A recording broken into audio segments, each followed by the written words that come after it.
happens when the power goes off?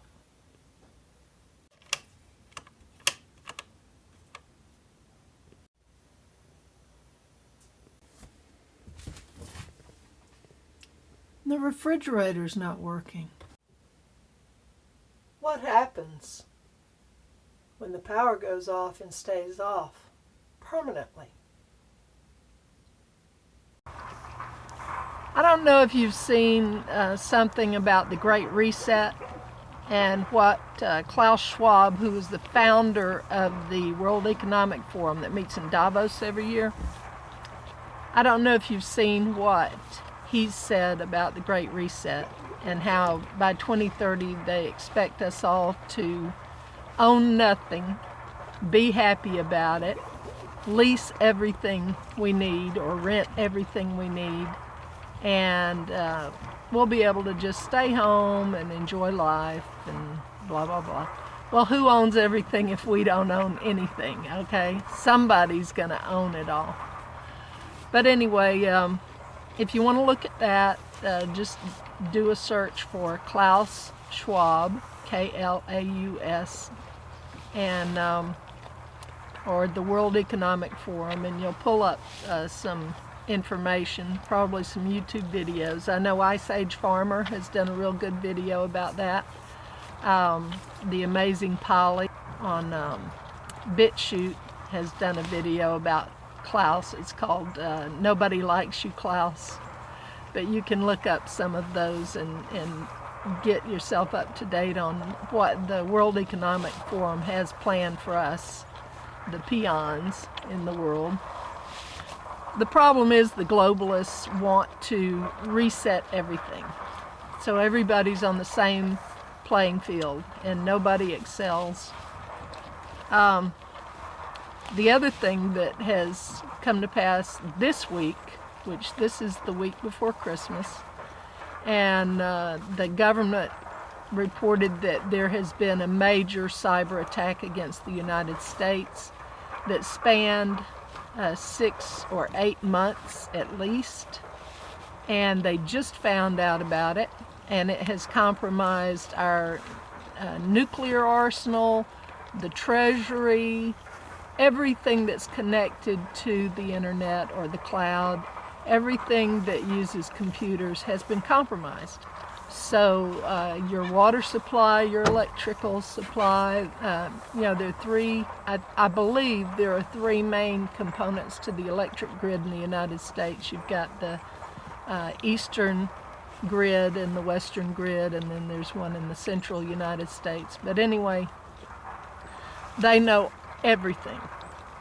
Whoever came in, and they believe that Russia was one of them, but there were probably more. They know all our secrets, and so they could easily shut down the whole country. They could easily access our nuclear arsenals for whatever purpose. And this is apparently something that will be a problem for the United States for years to come. One expert said that the only way to fix it is to burn it all down to the ground and start over. So everything has been compromised, everything. Anything that's connected to computers and the internet is compromised. And so that's an issue. And when you talk about Klaus Schwab, you have to notice that he did say just maybe about 6 months ago that the next big crisis for the world is going to be an electrical shutdown, an attack, a cyber attack on the electric grid. And he said this will be much, much worse than the COVID-19 pandemic. And it's funny how globalists seem to know what's coming. Isn't that strange? They always telegraph their punches. And so you need to be prepared for a serious electric grid shutdown. It's very, very likely. And a good way to find out how reliant you are on the electric grid is to turn off your power. see what you miss, see what is essential to you that you can't access with your power off, and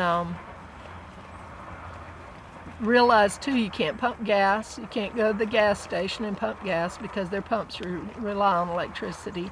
You won't be able to go through the drive-through to pay your electric bill or your water bill or anything because the little drawers that come out won't work.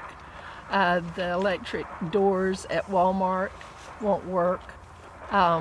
Your water service, even if it's reliant on the big towers up on a hill near your town, eventually will run out of water because they no longer have the pumps for the water treatment. They no longer have the pumps to pull the water out of the wells or the rivers, wherever your water comes from, wherever it originates. So you'll turn on the water, there will be no water. You flip the light switch, there's no light. You go to plug in your cell phone to charge it up, there's no power. Your cell phone might not even work anyway if the cell towers are out. So be thinking practically about what you need to do. How will you communicate if you can't use your cell phone? How will you get information if you can't go on the internet, you can't turn on a TV? How will you have water to drink if your water service is down? Or even if you have a well, if your well pump goes off and stays off for the next 10 years? How will you get around if you can't pump gas at the gas station? How will you eat if the trucks aren't running to the grocery store and people have already cleaned off all of the shelves?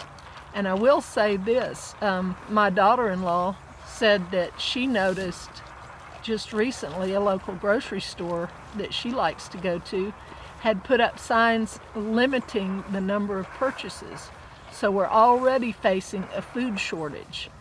And according to several YouTube channels that research things like that, we are headed into a serious food shortage this year because China has bought up all the soy, all the corn from the United States, from Brazil.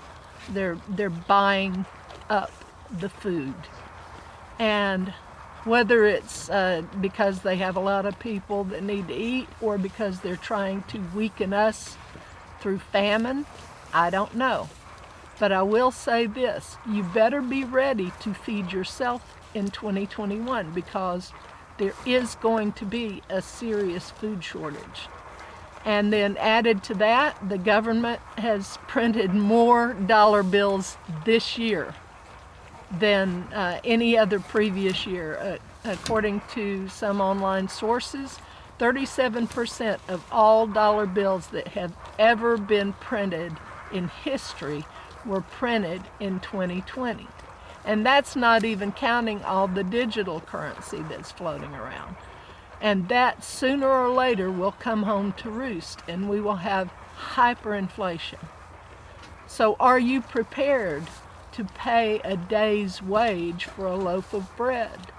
If not, you need to make preparation now. Now is the time to get ready for extended power outage.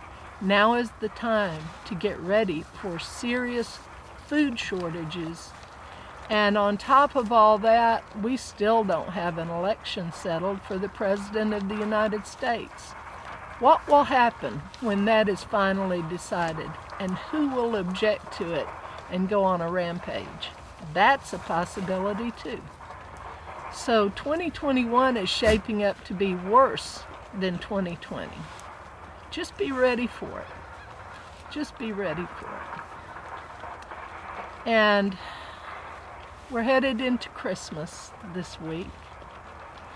For all I know, this might be the last good Christmas we have. I tried to provide all my children and grandchildren with practical things. I bought socks. Don't tell my kids because they haven't opened their presents yet. But I got them wool socks. I got them things that'll keep them warm and last a long time. So be thinking practically. this Christmas season. And when the government puts $600 for each of your family members in the bank for you, or sends you a check, pray about it. Say, God, what will I need? What will be the best use of this money? Don't waste it. This is Granny Fisher, and I want to wish you a very Merry Christmas, and may we all survive the new year. I'll see you next time.